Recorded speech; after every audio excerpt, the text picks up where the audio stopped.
Rooftop. Can't beat that. Welcome SEC Media Days, as it is Tennessee's day to get in front of the mic, and we will have coverage of that. Videos on YouTube throughout the day of Josh Heupel, and also interviews with the three players that will represent Tennessee, and that'll be our own Jacob Warren, Tennessee tight end, Omari Thomas, Tennessee defensive lineman, and of course quarterback Joe Milton. But before we get to that, Tennessee with a major commitment. I'll remind you that portions of the program are brought to you by my friend Andy Mason. Go to andymasonrealestate.com. Best prices, best service in the biz. Nearly 40 years of experience in the real estate biz right there in East Tennessee. If you're making a transaction, do that. andymasonrealestate.com. We're in Nashville, but commitment news on Wednesday as the Vols pick up another big-time commitment as Tennessee's class continues to roll forward for 2024. Caleb Jarreau and Caleb Calhoun are here. Let me start with you. Jarreau, what do you think of Mike Matthews as a pickup? What do we need to know about him? Yeah, he's probably one of the biggest pickups in this class. He was a target for Tennessee since he was on the market. And really, as soon as Tennessee came out of the race sort of with Ryan Wingo, Mike Matthews was the guy, a five-star wide receiver out of Georgia. He'll fit perfectly in this offense, an offense that'll have receivers leaving this year, and they need to add depth. He ranks as the number 13th prospect in the nation by 247 Sports Composite. So he's probably going to be the highest ranked guy in this class, and he could be a guy that vaults this class into the top 10 in the month of July, and we're not even to the day of a lot of commitments yet. So no, that would be huge, and it will certainly bring a lot of momentum to the class. I visited with Chris Lowe of ESPN, and he said that's got the next step is stacking these 2 and 3 classes of top talent so you get top depth. Of course, the transfer portal is part of that. Like Georgia, for instance, they don't really have to use the transfer portal.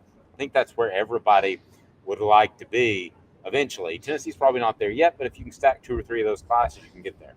Yeah, and a big thing is stacking these classes together so that way you can use the portal to fill needs as instead of using the portal to make a whole recruiting class. And we see every coach at SEC Media Days really talking about when they're asked about the portal, it's a way to supplement. Nick Saban said they brought in 5 transfers, and all 5 are guys where they needed depth and they needed guys who can play on the field right now.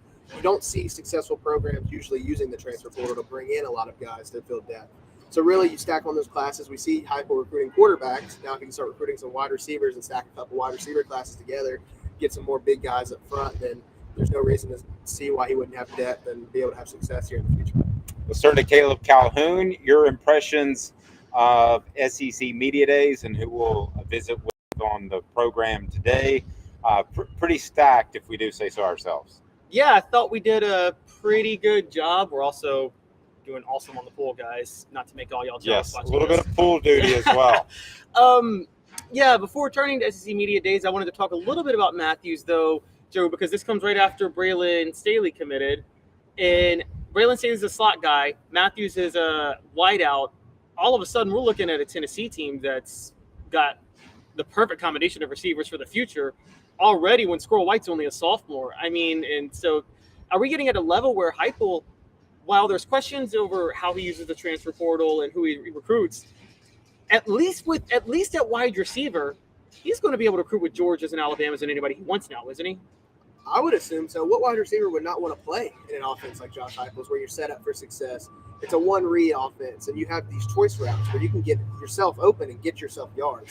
And you know that Heupel's going to recruit quarterbacks. So it's a lot easier to pitch to a guy like Mike Matthews where you say, hey, we have Nico Iamaleava sitting behind Joe Milton ready to play. And behind Nico, we have Jake Merklinger who's going to come in your class and be ready to play. And you have those quarterbacks recruiting wide receivers and guys in these classes.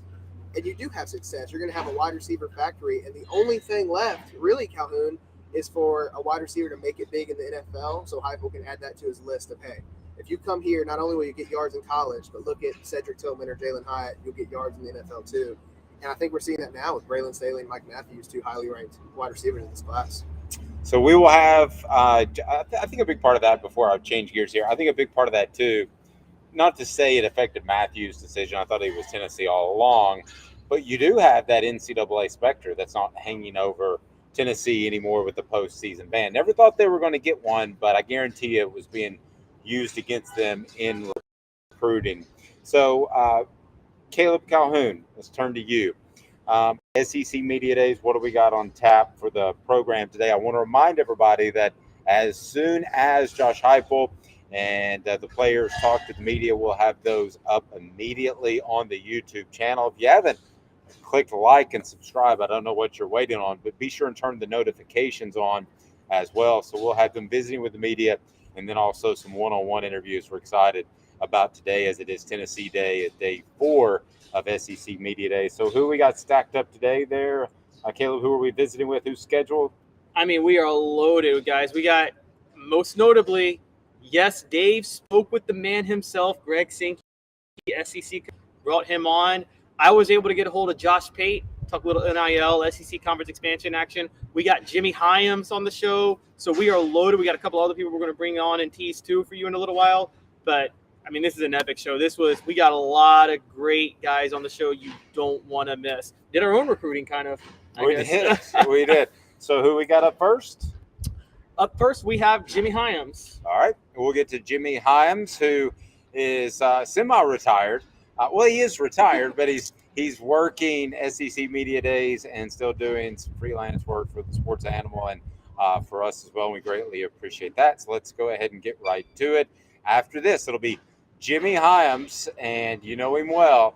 We visited with him about the repercussions or lack thereof from Tennessee's NCAA investigation, how I think they got off pretty good. So Jimmy Hyams up next. A quick 30-second break as a part of the program is brought to you by Tennessee Cider Company, tncidercompany.com. Use the promo code HAT, get free swag with any order, and you can order that cider from anywhere in the United States of America, just about. I think a couple of states are holding out. Don't worry. tncidercompany.com. Use the promo code HAT. Jimmy Hyams up next. These mountains hold and defend a spirit far better than moonshine.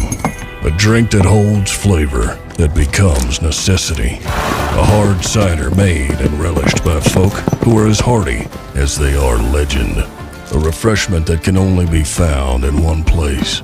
With a taste that makes you say, give me 3 bottles of the good stuff. Tennessee Cider Company, where necessity can be found. This guy's retired, but loves to work, so he's down here killing it as usual at SEC Media Days. It is the one, the only, Jimmy Hyams. Jimmy, I figured this up. This is 25 for me, 25 SEC Media Days. I missed a couple working for a national company with an acronym that we won't mention. But how many is this for you? I haven't missed one since 1985. So whatever that is that 38, 39? That is strong, my man. Whatever it is, yeah. It's football season starts with the media days, doesn't it? It does. And for some reason, I felt like it today. Monday, I wasn't feeling it, but today I'm feeling it. So back in 1985, I thought that players maybe should have gotten paid. They were nowhere close to that. But yeah, they were. Oh, it's true. They were. It's just it a little legal, bit. That's right. It's a little bit different. And I wasn't doing it at the time. So, but with the NIL thing is so interesting to me because it goes state to state. And now you have Greg Sankey basically kind of throwing up his hands this week and saying, I need help from Congress. Yeah. And I don't know when that help could possibly come. I don't think it's a matter of weeks or months. We might be still talking about years. I think so. And there's so many things that Congress has to deal with other than this. We were talking with Danny White, Tennessee's athletic director, earlier, and I said, are you confident that Congress could come up with a legislation that would take care of name, image, and likeness? And he said, well, now you're dealing with politics. And so I'm not really, basically he was saying, I'm not confident in anything that has to do with politics. So this thing could be a long way away. It was the first week or so of June that Greg Sankey and 14 schools were represented. All 14 SEC schools were represented when they went to Washington, D.C. They spent 3 days there. They felt good about the conversations. But for them to enact something, they got to get some kind of bill in front of them, and you know how long that could take. So yeah, I think they could be several years away. And by then, who knows what name, image, and likeness is going to look like in reality. You got an economy, you got the Ukraine thing, and then you got a presidential election coming on. I think that maybe NIL may be a little bit lower than those three. Well, name something big. Nothing's bigger than name, image, and likeness. Stop what you're doing and let's get this NIL thing taken care of. By golly, we got kids making $500 a week. We can't have. It will be interesting to see what transpires, David. And there are a lot of things about name, image, and likeness I like.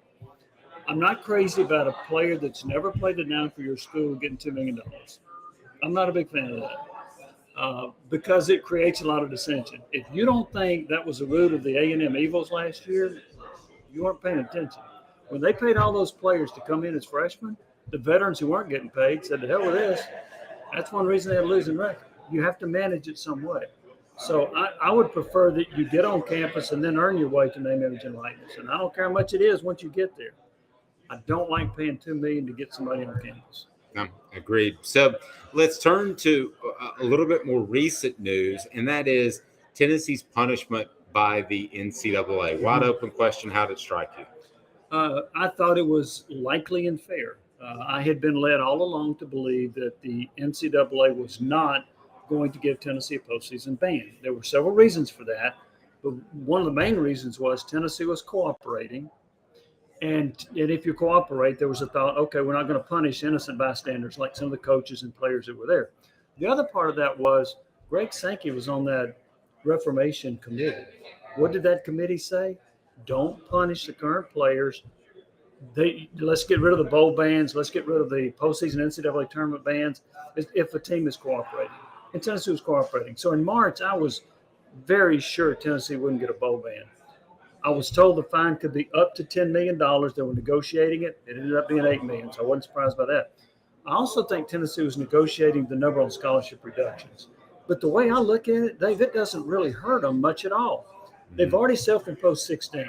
So now it's 12 over the next 5 years. It was a total of 28. And they were allowed to retroactively count those 16.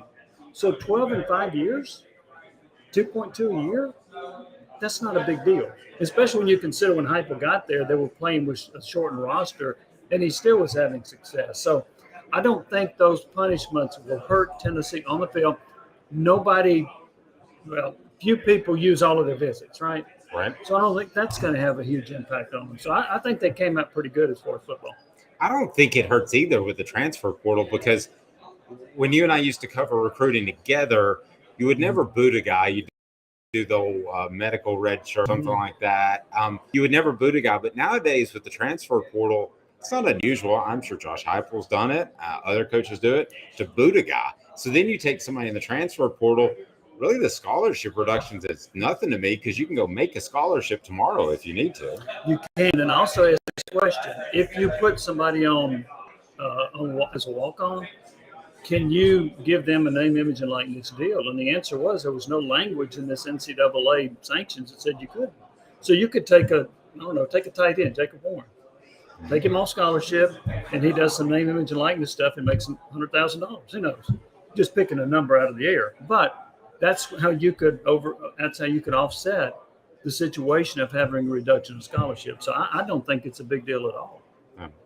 We had Off the Hook sports are maybe a small part of that $100,000, but a very small part. So with Jimmy Holmes, I'm Dave Hooker. And then as far as you, I thought your reporting was excellent from SEC spring meetings about the scheduling issue. And I don't know how that gets worked out, but I'm afraid that it's just the end result is going to be no more rivalries like Tennessee, Alabama, like Georgia, Auburn. I don't know that it happens tomorrow or next year or even in the next 5 years, but with the growth of the sport, I just have trouble believing that you're going to be able to hold on to those rivalries long term. I think you can hold on to them if you go to 9 games. If you keep it at 8, and it's only for 1 year right now, if you keep it at 8, you're right. You cannot preserve the rivalries that you have. That's the 7-1 model. If you go to the 6-3 model where you can have 3 permanent and then rotate 6, you can at least keep 3 of those rivalry games. So you got a much better chance if you go to 9. What intrigued me was I am convinced that the Monday of the spring meetings, Greg Sankey thought he had the votes to go to 9. I think, yeah. And he was surprised that he didn't. And so they reached a resolution of 8 for 1 year. I think he's still pushing to go to 9.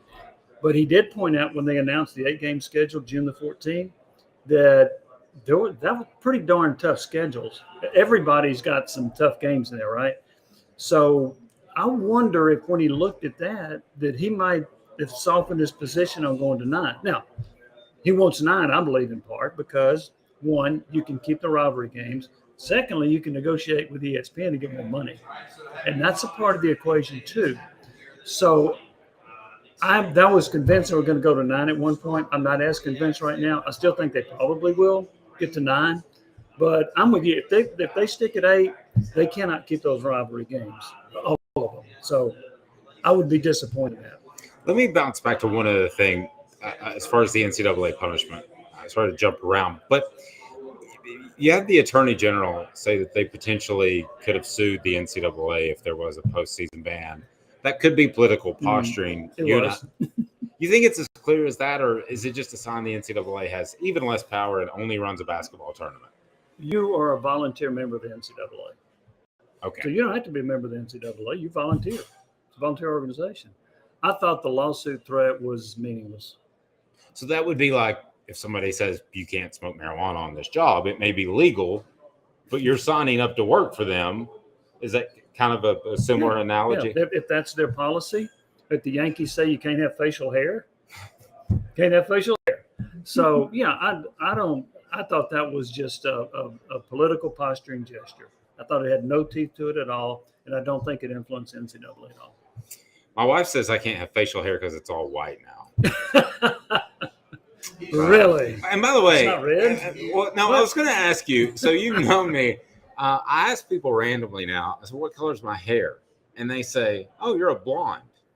No. I mean, isn't that still red? Yeah, Dude, I mean, red. but let's go up and ask 3 people at SEC Media Days, what color is Dave's hair? And they will say blonde. They'll say maybe strawberry blonde. That's what's happening to us. So we're getting old. What's going on? I don't even ask people what color my hair is. Just glad I got some. Yeah. There you go. Yeah, compared to some other people here. There's a multitude of people who lost hair at SEC Media Days. We are not one of them. He is Jimmy Himes. I'm Dave Hooker, Off the Hook Sports. So that was Jimmy Himes. Greg Sankey coming up next. And Jimmy basically told us that he didn't think that there would be any sort of postseason ban. And Jarreau, I think that had to help in recruiting Matthews or anybody else. We'll see if a couple of other people fall forward or fall on this class moving forward, I guess I meant to say. But ultimately, that was looming, and now it's gone. Should help in recruiting. Yeah, I think for a lot of prospects who are borderline, especially in the SEC East, other head coaches would tell them if it was between Tennessee and their respective school, like, hey, you don't know if they're going to get a postseason ban. When in reality, it was never a high possibility. But if you're a kid committing to a place for the next 3 or 4 years, and there's even in question that you might not be able to participate in the postseason, then I definitely wouldn't choose that school either. But now that it's over and done with, and all the self-imposed penalties have helped lighten the burden that Tennessee has to bear, I don't see any negative recruiting coming from this at all. All right, with Caleb Calhoun and Caleb Jarreau, I'm Dave Hooker. Coming up next, it'll be Greg Sankey, SEC Commissioner on Off the Hook Sports. And Craving Wings South North Shore location, where we've heard people say that you can get the best wings in East Tennessee. Pero ¿quién es este? El número 87, Jacob Warren. I'll just do 6 of my sauce 87, please. Imposible, señorita. Dale 6 más. Look at these wings. Perfectas, deliciosas, fantásticas. Man, I don't know what you're saying, but it sounds awesome. How do you say fresh, never frozen in Spanish? Frescas, nunca congeladas. Make your way to Craving Wings and get you 6 más. But what was funny about Kate is we were a full continuum of care at that time. We had detox, we had inpatient, we had outpatient. So we were doing a lot of the things that we do now. But now we just do them so much better. It's really a simple program, but we're complicated people. I am what I am, and now I got to do something about it. You can take your life back. Call Cadis today. Got cataracts? We can fix that. Never miss another moment. With a little help from Doctors Campbell, Cunningham, Taylor, and Hahn. at cctis.com.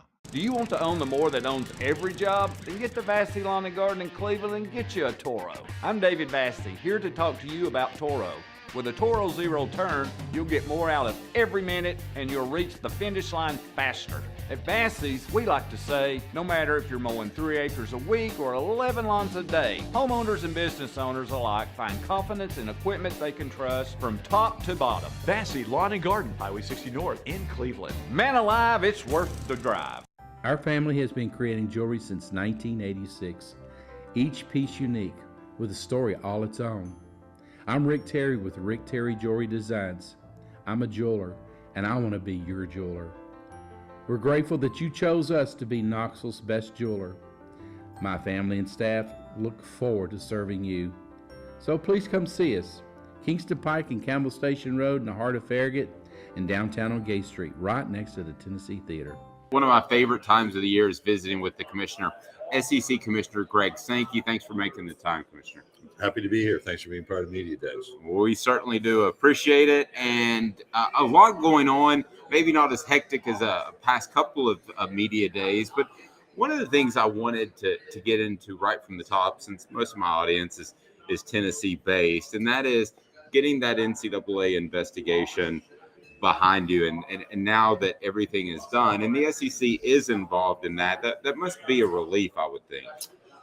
It's always better to be at the end of those experiences than at the beginning. We have an advisory role assigned to us whenever one of our universities is going through one of those processes. I think one of the hard parts that we have to come to grips with in the big picture of the NCAA world is these things just take too long. And part of the penalty that's really not acknowledged is the uncertainty around the program. And it's not simply SEC members that I feel that strongly about the slow pace. But I think globally we need to resolve these things in a more timely manner. What can be done about that? Well, I think it's a focus. First, one is that we're going to have very intentional expectations for cooperation and timelines. I think important in the Tennessee case is the role of campus leadership, and the infractions process should be even more supportive, in my view, of campus leaders and the difficult decisions that they have to make in these matters. I do think over time there's been this continuing gathering of working groups and special committees to look at the process, and you generally see a trend of we have to have stronger penalties, we have to have more aggressive penalties. And that's where I would say perhaps you need less aggressive penalties applied in a more timely fashion to strike the right level of oversight and accountability. That's interesting. How would you grade Tennessee's level of compliance and working with you and the NCAA? Because this goes way back. I can remember being 10 years old and seeing a Sports Illustrated investigation, and the NCAA got involved. But then athletic director Doug Dickey was all about compliance. And that's almost as big of a Tennessee tradition as the checkerboard end zone. Well, I had the opportunity to work with Doug when he was athletics director still, early when I moved to the SEC in 2002, and still have opportunity. Saw him at the Orange Bowl this year. So Doug was an iconic leader. I would go to this circumstance, tremendous credit to Chancellor Plowman, and then member her team at the chancellor's office level initially. The change in leadership at the athletic director and at football coach level is never easy. It's been really encouraging to work with Danny, to watch some of the change he's led. And I know his focus, like you described with Doug Dickey, is on making sure the program operates within the boundaries and expectations of the rules to which we've agreed. And it's an interesting time to deal with issues as we have changes around name, image, and likeness, changes around state laws, but a lot of credit to the campus leadership provided in the modern area that also is a tribute to the work Doug Dickey did back when he led.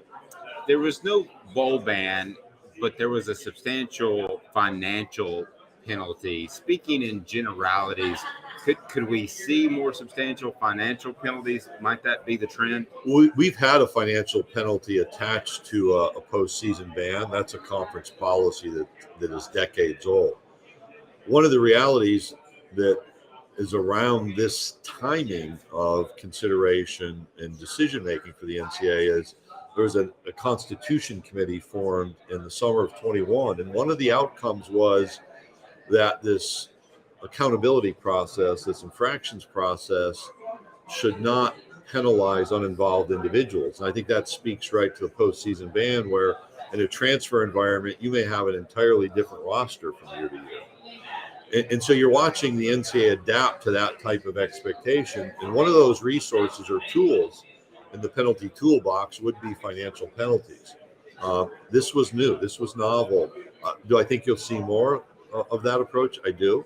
But I think the NCAA infractions model is going to have to adapt to some of the modern expectations. And that's really what we're seeing. I don't know if this is politics or not, but at one point, the Attorney General in the state of Tennessee said that they could possibly sue the NCAA if there were a bowl ban. Is that ever thought of? Is that a real thing, or is that political posturing? Well, someone who wrote or was involved in writing the letter would be better to comment. My view is you have to allow the administrative process and a voluntary association to work. And one of the problems we have right now with state laws is states are saying in this name, image, and likeness space, they're not actually enforcing their laws. We know of no enforcement action that any state has taken to enforce its own law. And now states are going further, whether it's a letter or through legislation adopted, to say the NCAA or even conferences cannot enforce reasonable name, image, and likeness standards. That is not a long-term viable strategy to support national competition. And so while the NCAA has to change, the state management effort is going to have to adapt too. So I visited with you this time last year, and I thought the NIL thing would be fixed in a matter of weeks. And I remember you talking about you got the midterm elections coming up, and then the real elections. I'm like, whoa, we're talking about years. And you mentioned that Congress needs to step in and be involved.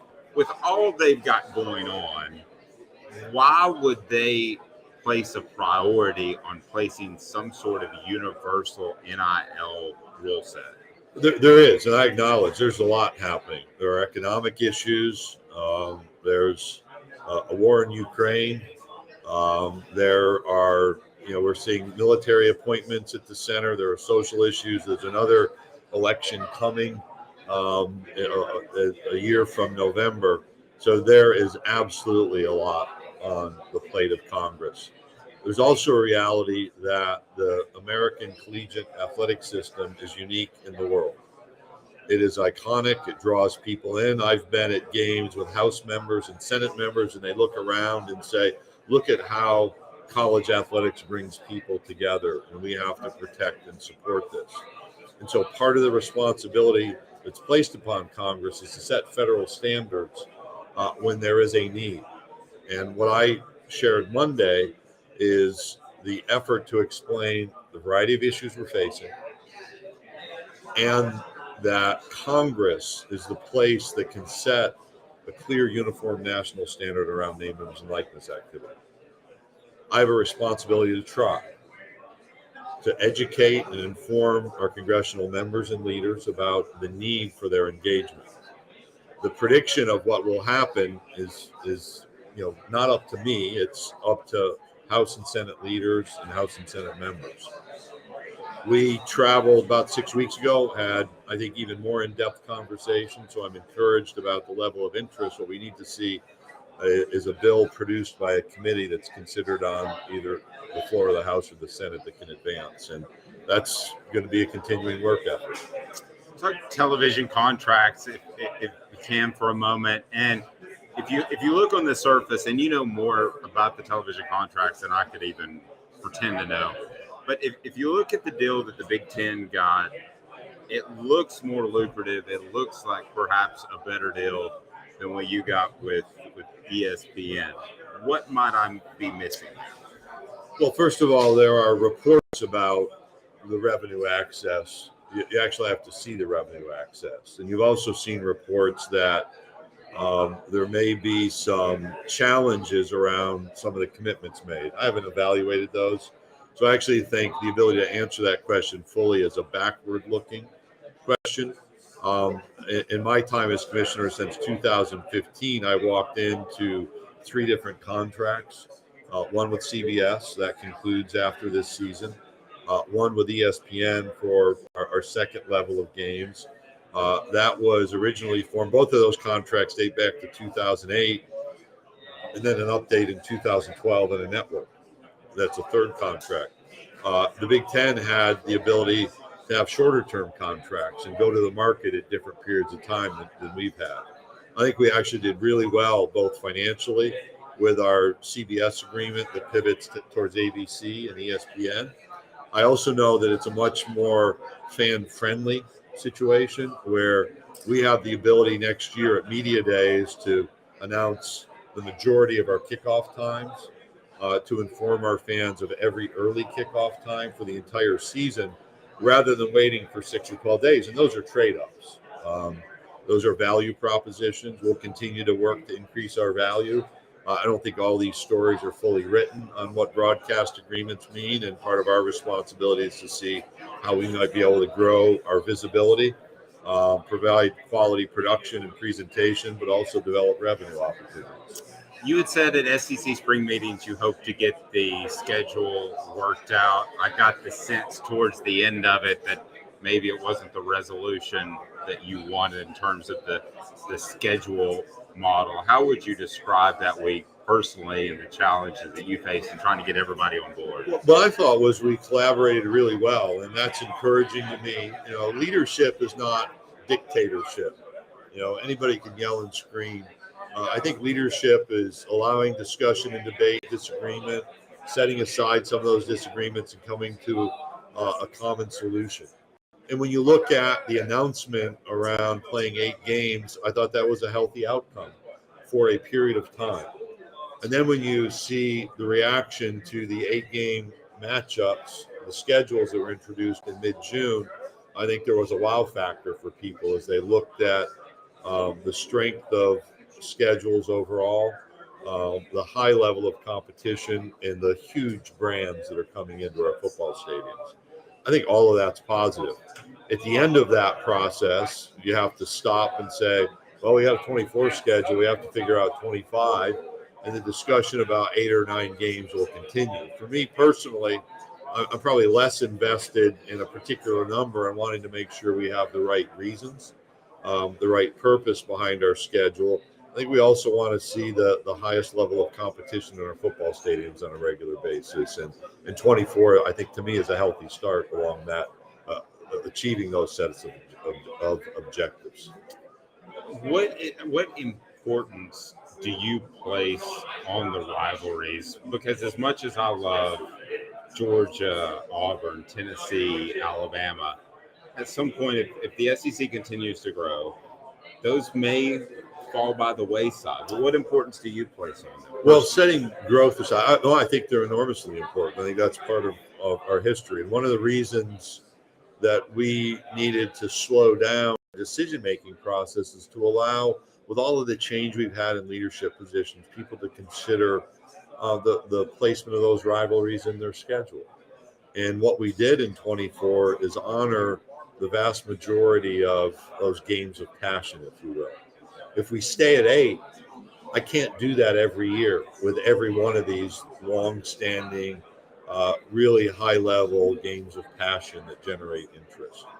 And so the pressure point around 8 or 9 games, one of them is the number of annual games that are played, whether it's going to be 1 or 3.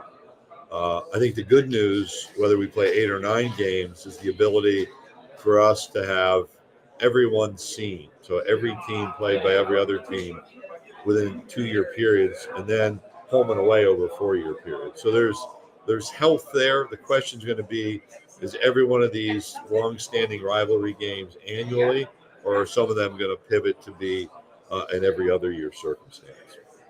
Great stuff. SEC Commissioner Greg Sankey, as we broadcast live from SEC Media Days in Nashville. We'll be in Dallas next year, but Nashville for now, and that's Greg Sankey. And it's Greg Sankey. One of the topics that stuck out the most to me is that Sankey needs help from Congress to get this NIL thing sorted out.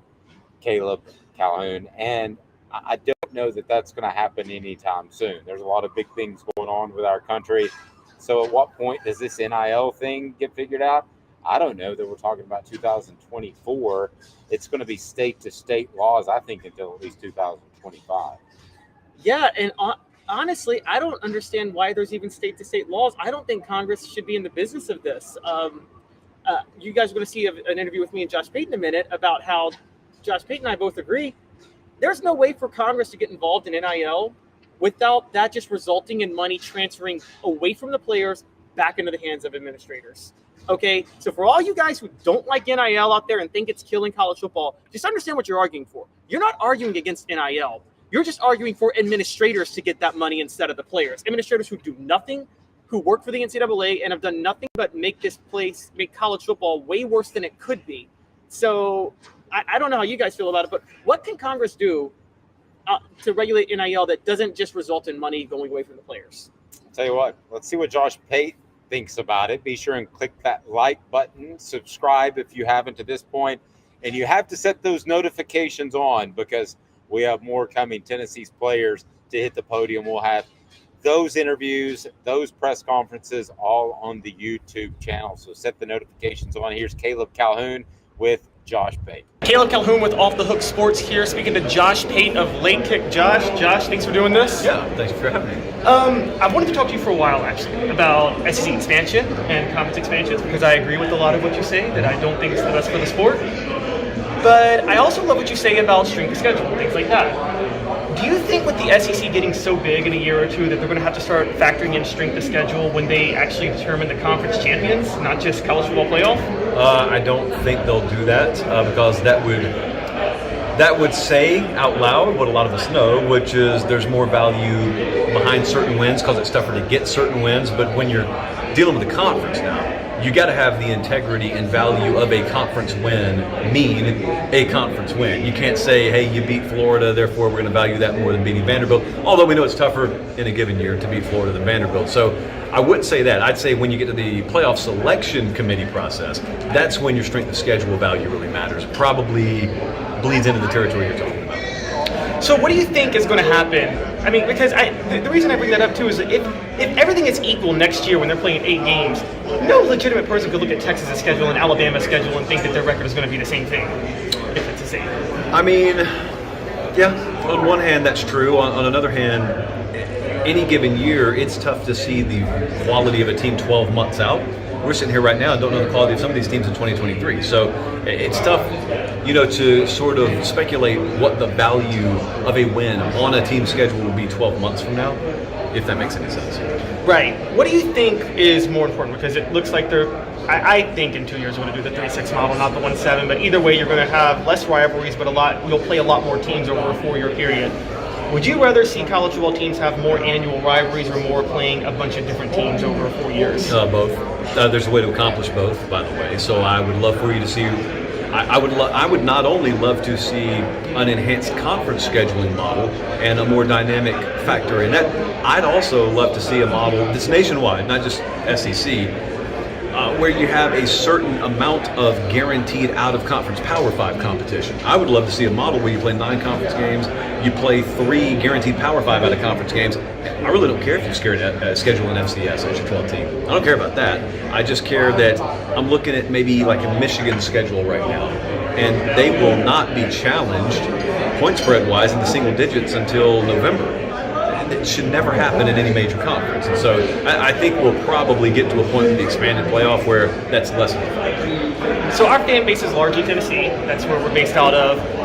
What chances do you give them against Georgia this year? Because last year it was 27-13, but I thought it was 45-0. Yeah, Georgia 1-2. A couple of things to watch. Number one of the big questions Kirby Smart talked to us about yesterday was, will we be able to affect the quarterback, pass rush? Everyone just assumes it'll be there. Well, let's just say maybe it's not there to the degree we're used to with Georgia. And then let's say later in the year they go into Neyland and maybe you're down a corner. Maybe the injury bug has bitten them. Those are the kind of things you can't predict, really. But those are the kind of things that if you combine that with what we know the home atmosphere is at Neyland, think about the Bama game last year, it's not the craziest concept in the world. It's not a machine, okay? It's a team full of people. They're really good. They're better than pretty much anyone in the country. Not invincible. So it's not crazy. It's not a prediction I'm making right now, but it's not crazy. You brought up a point, because one of Tennessee's biggest advantages now is NIL, because they have the largest NIL collective.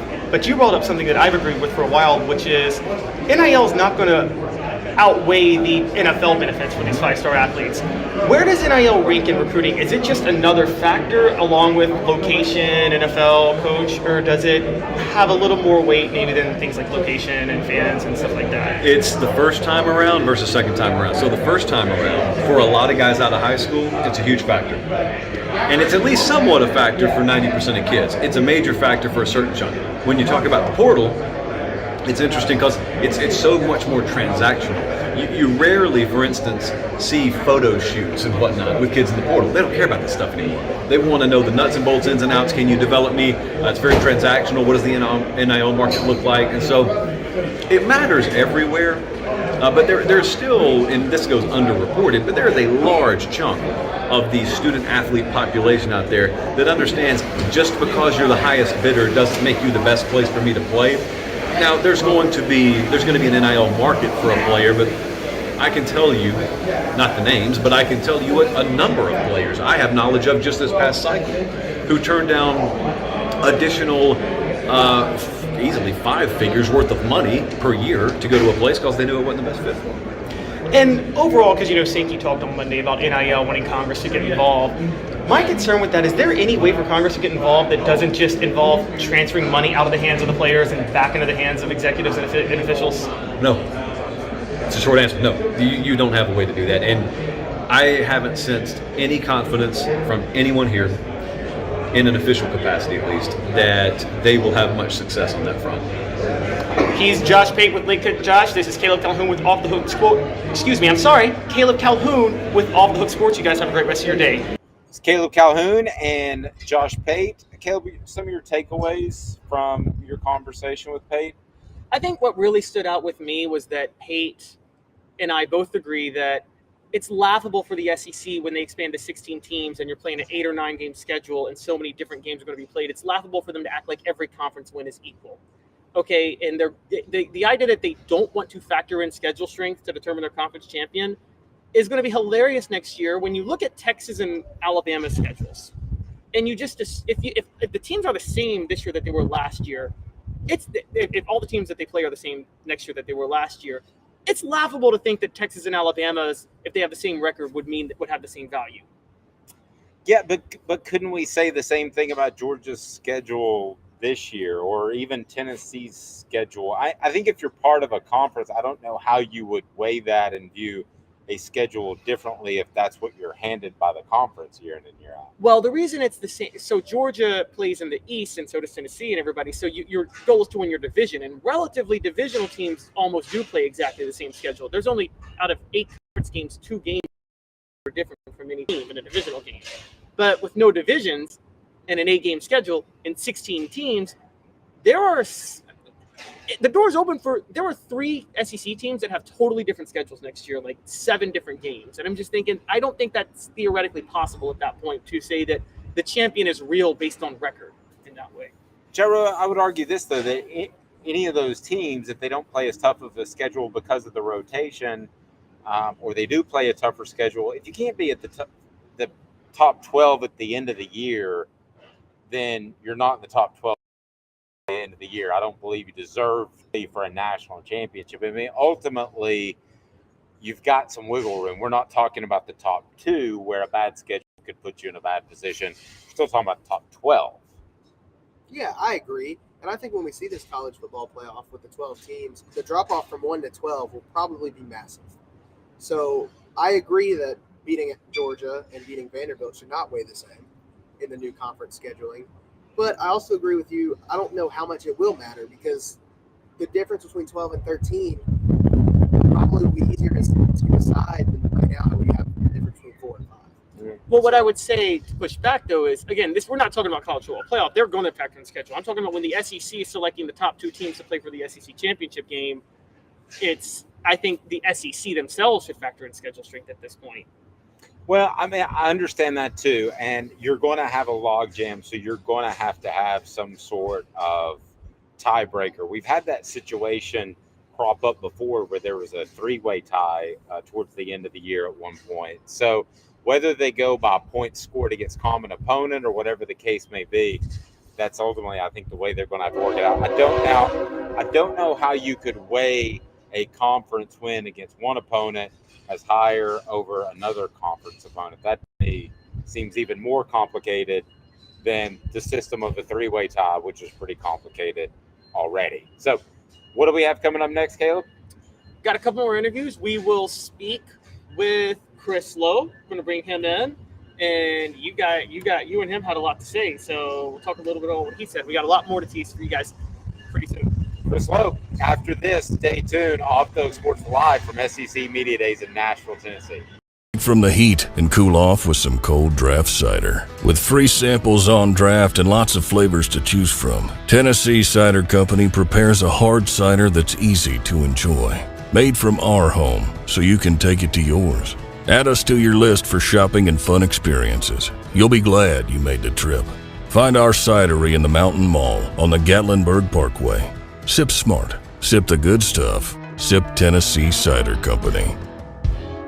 From SEC Media Days in Nashville, Tennessee, it is Chris Lowe. You know him well, ESPN senior writer. He covered Tennessee for a number of years, continues to break stories for Tennessee and throughout the SEC.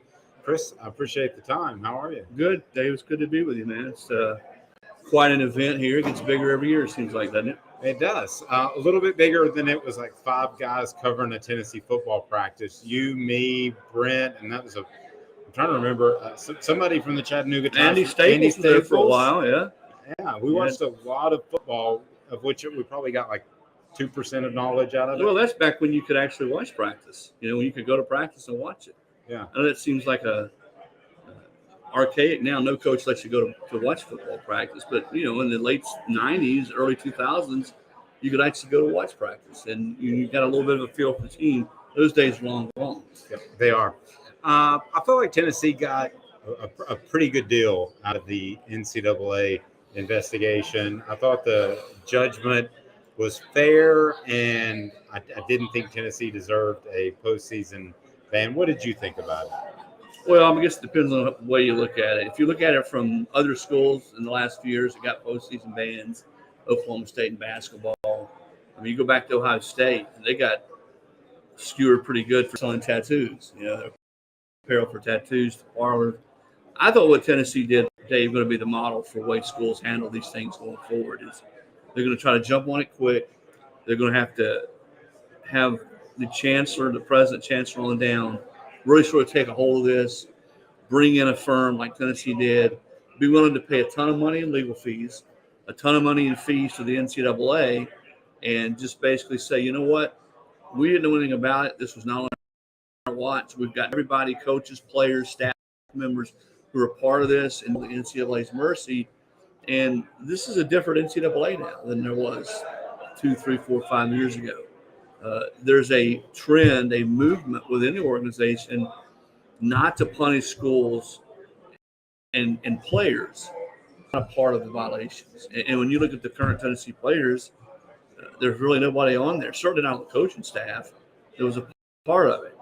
But I do understand how, if you're another school, certainly one that has the NCAA's wrath, and you're seeing 200 infractions and 18 level 1 violations, coaches admitting to paying players and paying for motel rooms, bringing parents to campus illegally. You look at it and say, well, Tennessee, how does Tennessee get off? Where's the justice there? So I see both sides of it. I do think Tennessee did a really good job of navigating the situation. Donnie Plowman, the chancellor, deserves a lot of credit. Randy Boyd, the president, and then certainly Danny White. The way they just sort of all worked together and did everything and anything they could to make sure that they avoided a postseason ban. Did you think there was a chance they could get a postseason ban recently? Early on, but not as a process for them. I was told by somebody pretty close to the situation and had been saying all along that once Tennessee went to Cincinnati for the hearings that they would not get one. I think it was really almost already worked out. But I think the Committee on Infractions wanted Tennessee to come, want them to appear before the committee on infractions, almost, pardon the phrase, but to get a little piece of their high, and say, tisk, tisk, you better not do this again. But I think at that point it was pretty much done. They were not going to get the postseason ban, would instead have to pay an $8 million fine, which is really closer to $9 million when you include all the other fees and fines, et cetera. And so, no, I didn't. At the end, I did not expect them to. And people say, I've had people say, well, do you think they should have? Not really. Not if the NCAA truly wants to protect coaches and players who are not part of the violations, then I don't know how you punish this group of Tennessee players and coaches. No, I see that. And I tend to think that this new way of thinking is a better way of thinking because it is Jeremy Pruitt who caught the brunt of this. And if I'm a coach moving forward, I think of Pete Carroll, who was able just to kind of run off when things have gone so south at Southern Cal. And if I'm a coach now, I'm going to think twice before I'm doing these things because it hurts me. Yeah, and that's the thinking, that we want to punish the people who are actually committing the violations, the coaches, the assistant coaches, administrators that sort of are negligent and look the other way. That's who the NCAA wants to go after. I thought Jeremy Pruitt was going to get hit pretty hard, Dave. He honestly got hit a little bit harder than I thought he would. 6 years is a long time. He didn't get any time. And I'm not defending him. I mean, what happened there on his watch was sloppy. It was reckless. A lot of things, a lot of rules were broken. But I thought he might get some credit for time served because he hasn't coached college football for 2 years. His show cause goes through 2029, which really, for the most part, in college makes him unhireable. I've talked to a couple coaches here this week about Jeremy Pruitt. They've all said the same thing. He is a heck of a defensive football coach. But right now, with this show cause hanging over his head, and remember, he's got a chance to appeal. He and his attorneys could very well appeal. But right now, with this 6-year show cause, a year's suspension, if the NCAA would let him to come back, makes him pretty much unhireable at this point. Now, things change. If he were to win an appeal and the show cause were reduced, maybe the suspension is not as penal, then maybe somebody does bring him on, at least initially, as an analyst. But actually, having talked to some coaches about that here this week, I don't see that happening anytime soon. As far as Josh Heupel, what's the next step in his program that needs to be addressed or developed? Because he's done an awful lot of things right, but I think even he would agree that some things such as maybe high school football recruiting could be a step better. Yeah, we continue, and along those lines, continue to build depth. That's still the difference between Bama, and I know they beat Bama last year, but Bama and Georgia, the elite teams in college football, Ohio State, Michigan, is quality depth. And that's where you're right. You've got to really continue to bring in great recruiting classes in the high school ranks. They seem to be recruiting very well. I give Josh and his staff credit. With all this NCAA cloud hanging over their head the last year or so, they've recruited at a really high clip. I think the NIL has helped them. They've been very aggressive in the realm of NIL. And that's, I think they've been able to attract players that probably they wouldn't have been able to get over the last few years because of that. Because every kid, I don't care. I love to hear this narrative out there. Well, no, I'm not taking any money, or no, this kid's not looking for money. They're all looking for money. They're all looking for their best deals in some form or fashion. And when I say all, there's always a few exceptions. But Tennessee's been really aggressive. Their collective Spire has been very aggressive. They've been front and center about what their mission is. But I think stacking another recruiting class or two on top of each other to build the kind of depth and create competition on the practice field. You were there in the late 90s or certainly the early 2000s when you'd go to practice, and Tennessee had all these guys that were really good football players that weren't starting. Mm-hmm. And you go to scrimmages, and sometimes it was hard to tell who were the second unit of defensive linemen versus the first unit. And that's the way it is at Georgia. I mean, Georgia keeps having umpteen guys drafted every year, and there's no fall off. I mean, their defense this year at Georgia will be really good again this year. So that's where Tennessee's got to get to. And I think the way you do that is you just keep stacking classes on top of each other. And also, and this is important, in this world, being able to fill in gaps and plug holes in the transfer portal. And Tennessee, to this point, has done a pretty nice job of that. Yeah, I remember when Albert Hainsworth started becoming a thing, and I think we were asking, and you were there, we were kind of comparing him to John Henderson. Right.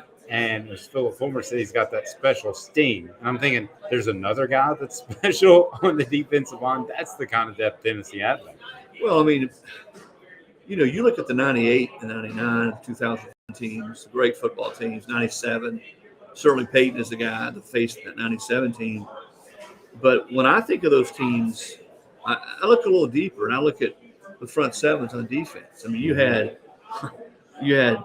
Hainsworth, and he was later in 2001, but you had Leonard Little, you had Darwin Walker, you had Billy Ratliff, you had Jeff Coleman. You had Jeff Coleman, you had Al Wilson there at middle linebacker. Again, front seven to me, especially them, but especially even more importantly now on defense is where you win and have a chance to play for championships. And those front sevens from 96, 97 to 2001, 2002 were exceptional. And you look at where those guys came from. They went out and recruited guys. Sean Ellis is another one. They recruited guys from North Carolina and South Carolina, from Georgia, from up along the Atlantic coast. They went out to Texas and got players.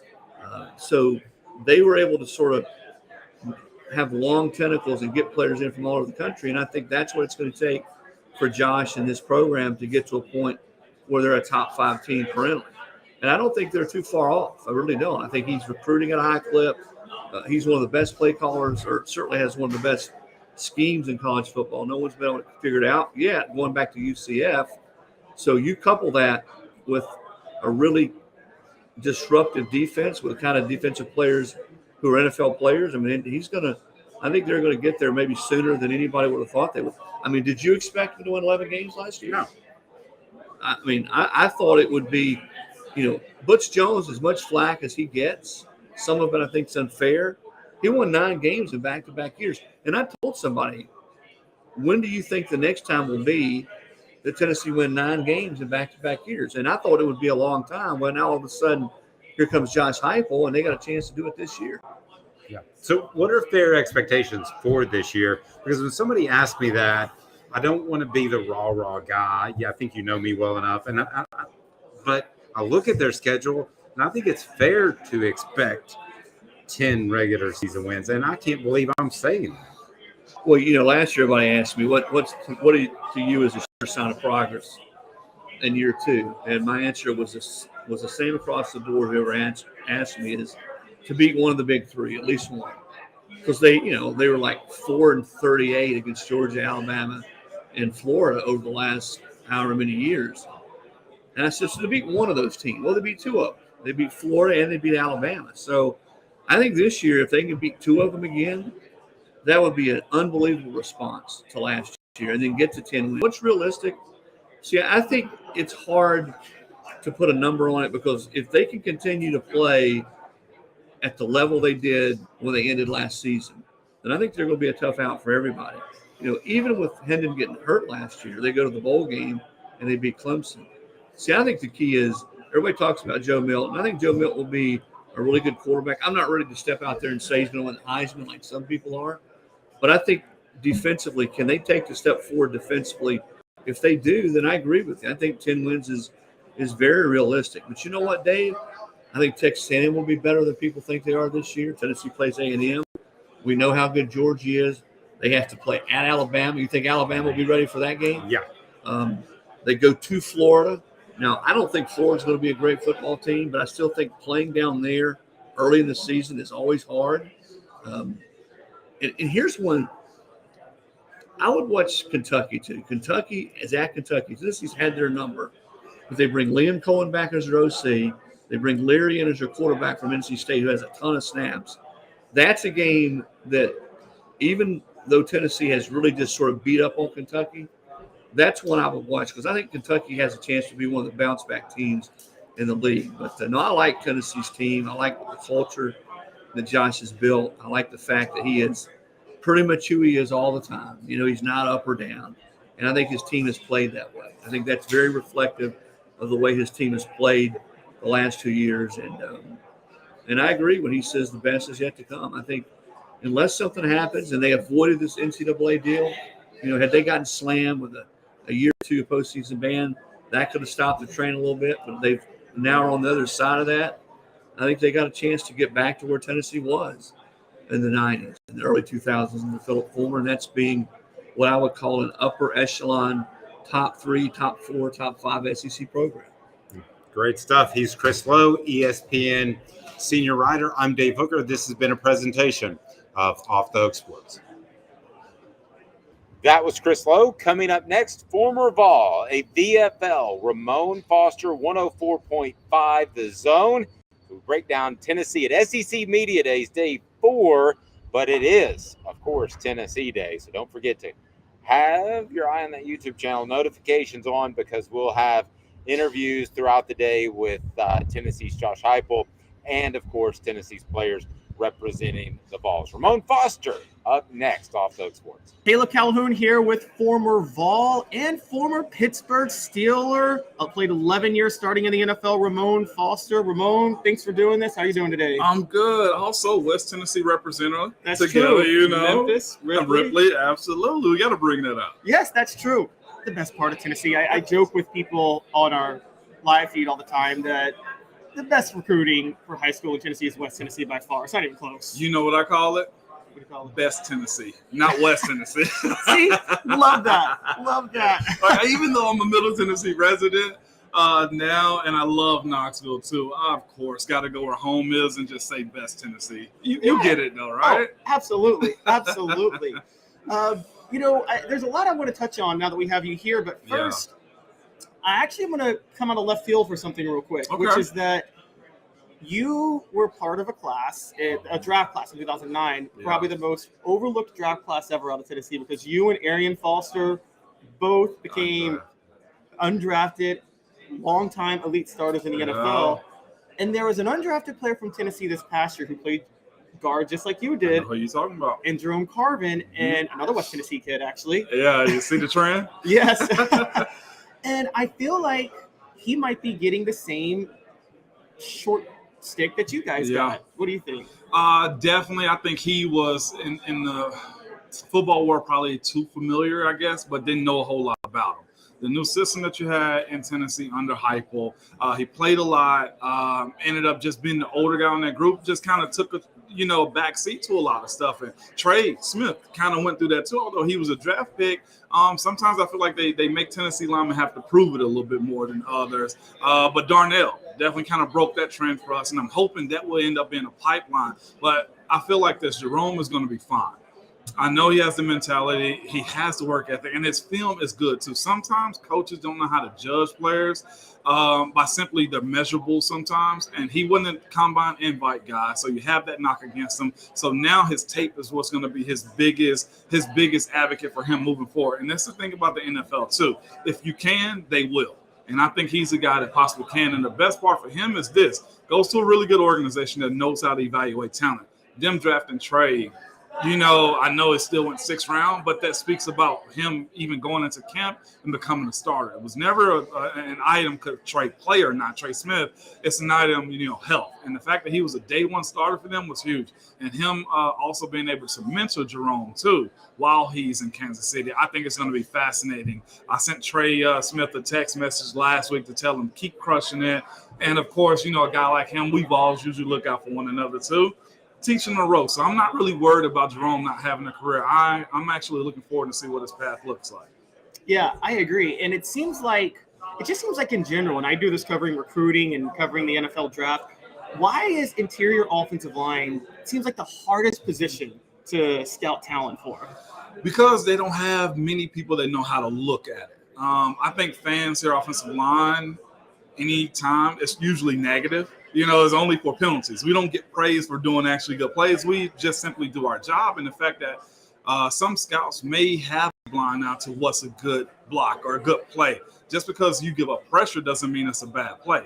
The quarterback has the opportunity to get the ball off. You do those types of things. Or it may be the idea that a guy may fit a system better. So you got to be strategic on who you're picking and who you're going after. It's always a conversation of what's good and what's not. On the interior. Tackles, we know. They need to look like basketball players that are big dudes. We can fit them centers. Usually a guy, if he's quick enough, strong enough, and he can play in the NFL. When it comes down to guards, and that's the reason you don't have many in the Hall of Fame either. The eyes of what's a good play versus a bad play, or what's a good guard versus a bad guard, I think it's a very thin line, and nobody knows how to judge it just yet. Turning it to Tennessee a little bit with guard, it seems like guard is the most underrated part of Josh Heupel's offense, because even though he likes to go for the big plays, those big plays are nothing if he doesn't have that run game that he's doing every day, right? 100%. Spraggins, if I'm not mistaken, will be a high draft pick this year if he stays healthy and have another good season. He was on an early watch list this offseason of being a guy that can potentially be a first day, second day type of guy. So I'm excited for that. But you're right. The guards in this offense mean a lot. And I'm glad that they're starting to get some interior linemen as far as high caliber recruits coming in under Heupel right now. And him also, one of the first things he said was the run game has to be a big part of my offense. Don't let the passing that we do affect what you think we don't do on the ground. So I'm excited to see what these young guards do. I think Jordan Addison is one, or Addison Nichols is one of those young guys that can come along. And of course, Mays up the middle, anchoring those dudes. The run game, but the interior three will be huge. So I'm hoping also for our sake, being a VFL, that Jerome actually does crack the 53-man roster this year, because it just, the more numbers and bodies you have at the upper level, the better it does for you in recruiting and for your college in general. Yep, and talking about Heupel's system and guards, and then tackles and going to the line a little more broadly now. Yeah. You mentioned Darnell Wright. He flipped from left tackle to right tackle last year, which was one of the most brilliant moves Josh Heupel did. Yeah, definitely. But I seem to remember your senior year, an offensive coordinator who didn't handle rotating offensive linemen too well. Oh, Lord. Yeah, I know. So how do you strike that balance where you flip or don't flip offensive linemen? Well, that system right there, I think Dave Clawson's the coach. He's at Wake Forest right now. I think I hate that we were a trial and error type of team for him and doing those types of things. One, we didn't have the personnel to do that, even though it was actually awesome for me on the next level to show I could play both sides for the success of our team. I don't think it was a good thing to do in those moments because we didn't have the personnel to flip right and left. It became predictable. We go out there early in the season. Heck, Florida's calling out the play is coming right here because our tendencies and how obvious it was and the stuff that we were doing throughout. I know now that he's gotten away somewhat from that system, but it can be a good thing for guys if you're capable and want to learn it. We had a group of older guys that were willing to learn it, although I will say I was a little resistant to it because to change sides, and it got to a point, well, this is just what we're going to do. But there's a saying in the NFL as far as, Darnell going from left to right is the more you can do. As a young guy, that is the phrase that you have to carry with you because the more you can do, the longer you stay around. What has to happen is you have to become an older guy that learns this too. The more you can do, the less you get paid because now money's involved in it. And if you're not a master of your craft at a certain point, then you're probably going to be out of the league, especially if you're a guy that moves from one position to the next year after year. So I'm hoping for Darnell, if he starts off on the right side, he sticks. Or if they decide to move him to the left side of the line, which he's that athletic. I think so many people have been talking about how athletic he is. Then that'll be great for him too, because we know like every other spot in football, the left tackle position is a prime spot. Right. It's funny. That's the age-old reminds me of the LeBron-MJ debate because LeBron can do more. Yeah. It's just what MJ was good at. He was amazing at. Amazing. Yes. Yeah. I'm Team Jordan, by the way, just so you know. Totally understand. I respect both, but I do think Michael's better. I do too. That's where I'm at with it. We can love both. Right. Yeah, exactly. Exactly. So thinking about that and transitioning it to this offense, there's, you talked about how it actually helped you somewhat for the NFL. It did. How do you balance, because the rules are a little different in college football. There's the blocking downfield that's allowed, which Josh Heupel takes full advantage of. Yes. How do you balance the X's and O's versus player development? Because I will say with David Cutcliffe, player development was amazing under him. Yes, it was. It was big under Coach Cut. That 07 season that we had with him, we were like a well-oiled machine because of player development and how he challenged us and whatnot too. But the X's and O's, I say this for rookies. Let's go for Bayless. Let's go for almost anybody that's in this. Jalen Hyde's in right now. As far as some of the young guys, right, offensively, and the X's and O's. Your rookie years is making a splash. Whatever you do well, do those things. If Jay want to send Jalen on go routes the entire practice or the entire season, do that well because you get an opportunity to establish yourself as a pro. Once you establish yourself, that's when you start to build your platform of, look, I'm multifaceted. I can do other things. If you're running back that hits the edge and go 99 yards, do that first, okay? Because now we got a sticking point and we can branch off from there. And that's what I think one thing Hypo has kind of shown in his, or has talked about a lot in his offense. Look, you see us tricking defenses, but we're actually teaching these guys how to run routes, how to scheme up defenses, how to read the safeties, how to come back or go over the top of linebackers. I think that's very unique. And the longer he's at the University of Tennessee, the more I'm hoping the guys that go to the NFL under his tenure will actually show that at the next level too. Jalen Hyde has a big task. He has to be able to show that the Tennessee offense develops wide receivers. Right, wrong, fair, unfair, that's just how it's got to be because you are a representation of what Josh Heupel, the University of Tennessee offense is for young guys that may want to come and say, Tennessee's going to make sure I go to the NFL. Right. I mean, I'm sure that had to be a big thing for you because Philip Fulmer was known for developing offensive linemen. That played a huge part in it.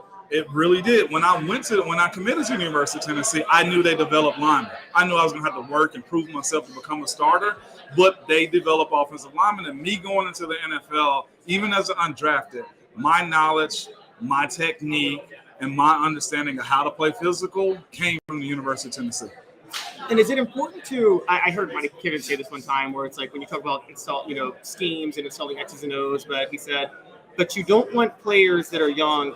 You prefer them play fast and physical to think too much. Is that more important? 100%. That's all you really want. What was told to me was this: as an undrafted guy, it's like, we know you can play, but if you show some fights, you will make it here on this football team. And you know what I did? Play fast, and I fought, literally and figuratively. Sometimes I had to get into some fights in camp just to prove myself, because it is young 22-year-olds and even younger now, some 20-year-olds going to the NFL with guys that's already got 8 years on you. So if you don't show you belong or that you're willing to fight for what you want out of it as a young guy, you're going to be washed out. A lot of people ask questions like, how didn't that guy make it? One, probably mentally just couldn't stomach, guys been better than him. That is a thing too. Or just physically not willing to fight. Like a lot of guys going to college, you know how recruiting goes. They'll give you your spot sometimes, or you're promised like, hey, look, halfway through the season, we're going to work you in. In NFL, it's not that. Either you do or you don't. And being young and fast and fighting and finishing plays a huge part in sticking around in NFL. But coaches are quick to say, what kept you around in year one won't keep you around in year two. Right. So thinking about this year with Tennessee and talking about the SEC as a whole, do you think what do you think their chances are to beat Georgia in November this year? In Neyland, I'd almost give it 50-50. We got to see how Georgia feels. No. But this is also coming from a guy in my era of playing from 04 to 08.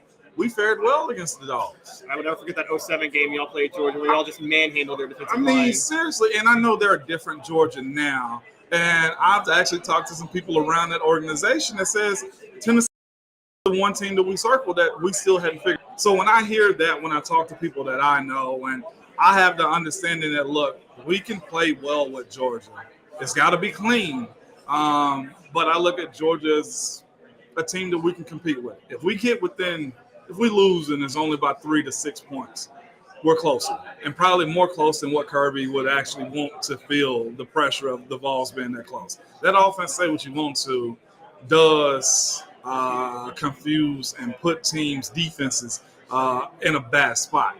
And if you have a defense led by Tim Banks that can get off the field or create chaos and actually utilize those outside rushers, D tackles, and hopefully cornerbacks and safeties that you've got, and also actually having a middle linebacking core now, I don't see why not.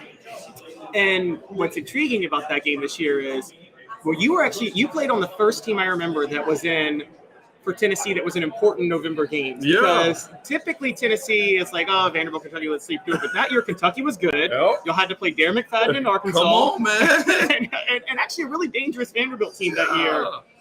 And what do you think how important do you think it is just for for the school itself to finally be able to play these meaningful November games like Georgia? But they're big. And also I say this too, you also get a different version of each teams. That's one thing we always kind of said about the Florida game too. It came early where when Florida was really, really trucking and good, then you really don't stand a chance. While we playing rivalry games or whatever you want to call the Tennessee-Florida game, rivalry, not rivalry, while we playing them that early. But now you have the opportunity to really just let teams grow, let quarterbacks figure themselves out, and having Georgia that late or Kentucky, if they find another quarterback and offensive line to produce points and whatnot, it's exciting. It's almost like an NFL schedule. Like the SEC know what they're doing.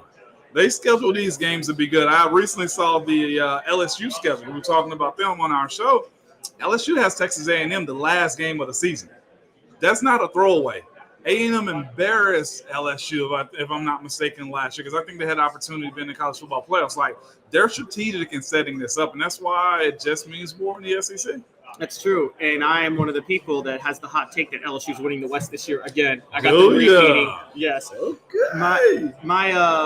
Our site thinks I'm an LSU homer just because I think I just think that there's a lot of talent in Louisiana. It They're is the only Power 5 school, and they probably have the best head coach they've had since Nick Saban. So I was going to say, and Brian Kelly can coach his butt off. He can. Period. Yes. He absolutely can.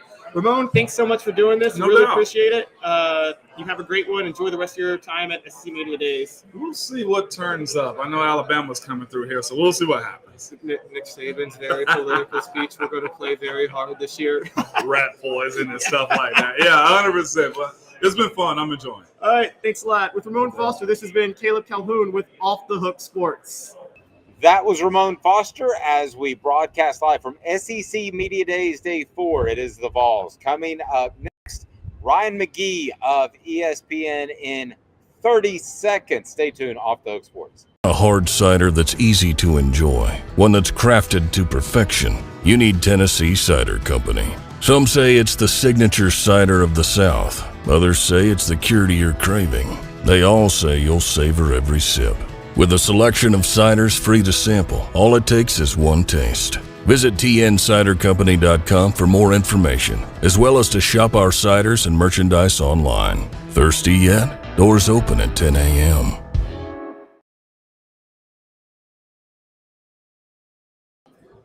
Absolutely love visiting with this guy, a Tennessee alum and one of the best in the biz, author, host. He does it all. Ryan McGee. Ryan, how are you, sir? I'm good, man. You never say no. You know, that's the key. Everybody's like, you're so busy. I'm like, yes, because if I say no, somebody else is going to say yes, and they won't call again. So, yeah, that's the deal. You're also the best. I steal your dad jokes on Twitter that you leave for your kids. Well, it's funny. So my daughter just graduated high school, and so we've had the conversation, like, what do I keep doing the dad jokes or not? And I think if I don't do them, she'll be mad at me. So we'll see. I've got one for you. Okay. Do you know Stephen King's son name is Joe? And I'm not joking. That's I'm stealing that. Totally stealing it. That's the thing, too. People are like, where do you come up with them? In the beginning, I would come up with them, but then people started sending them to me, like on Twitter. And so I just was shamelessly just take it and post it and act like it was my own. So, yeah. It's called sampling. Well, there's a lot of people in this room that do that anyway. So I was like, I do it with dad jokes. Tell me about Tennessee. Yeah. You and I have seen some really lean years. Yes. But we go back to the 90s and early 2000s when they were pretty special. Yeah. My, what a ride it's been, and I think they've got an answer in Josh Heupel. What do you think? I do too, and Danny White, you know, and I would even go to Dante Plowman, you know, the chancellor. You see the way that she and Danny White handled this, you know, this NCAA stuff. The only reason that kept in the postseason was because the chancellor and the athletic director got out ahead of all of this, you know, and so it is. You cannot overstate the importance of the chancellor, the athletic director, director and the head on the same page. You just can't. And, what you and I have seen over the years is that when the athletic director and the coach don't see eye to eye, or the chancellor and the athletic director don't see eye to eye, or any one piece of that, there have been years where none of the three of them saw eye to eye. And so when everybody is on the same page, and they know that we need to have discussions about things, it makes all the difference in the world. And so that's why I have confidence. And I do think Heupel's the guy. And there's a confidence about him. No one's ever questioned his ability to move the football. The only question left to be answered is, can you sustain it long term? How good of a coach are you without Hendon Hooker behind center? There's still a lot of that out there, but I have confidence that you can keep this rolling. Now, and I wonder too, my question with Josh Heupel is the high school recruiting. Yeah. Does that take the next step? Because I don't know if you can live on the transfer portal forever. Maybe you can, but I don't know that. You can't live off of it long term. It's funny because I've had this conversation with a lot of coaches this week, and what they've said is you have to find your balance. If you're Georgia, you don't need it at all. And they don't really use it. If the key of the transfer portal should be, and Brian Kelly said this to us, the key to the transfer portal should be getting the guys you need to fill a couple of holes. You don't need it to fill your entire roster. Now, in the short term, yeah.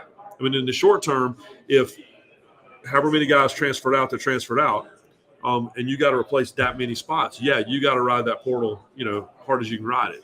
But the goal is to get to you're plugging holes with the portal, as opposed to and losing guys in small numbers to the portal, as opposed to trying to cover big numbers, trying to keep 15 guys from leaving while trying to plug 17 spots, Mm-hmm. And so, again, that's a long-term answer, and we don't know. And it's all still so new, and there's no rules, right? And so what's this going to look like 3 years from now? I have no idea. So it's a really long way of saying that I think you're right. I think if there's one thing you need to work on is the high school recruiting. But you know what helps with that? Is winning 11, 12 games a year. True. And being in the national conversation.